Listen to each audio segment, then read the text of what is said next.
As a action கொரியோகிராஃபராக நீங்கள் சொல்லுங்கள் sir. அதாவது ரிஷப் சார் வந்துட்டு 2 ரோலுமே பண்ணியிருக்காரு, டைரக்டராகவும் சரி ஆக்டராகவும் சரி. அது பண்ணியிருக்கனால உங்களுக்கு நிறைய அட்வான்டேஜஸ் இருந்துச்சா? 100% அது அவரே டைரக்டர் அண்ட் ஆக்டராக இருந்ததுனால தான் இது அச்சீவபிள் ஆச்சு. பிகாஸ் அவர் ஒன்லி டைரக்டராக இருந்ததுன்னா ஹீரோ எப்படி கன்வின்ஸ் பண்ணுறது, இது ரொம்ப டஃப்பாக இருந்திருக்கும். பிகாஸ் இந்த சில ஆக்ஷன் சீக்வன்ஸ் எல்லாம் ரொம்ப life and death sequence.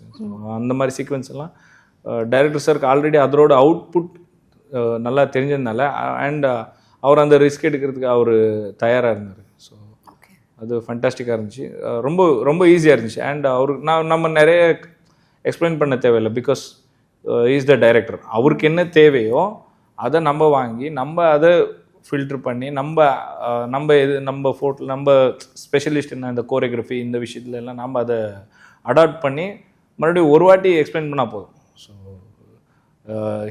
As a hero ரிஷப்க்கு ஒரு வாட்டி சொல்லுவாங்க தான்.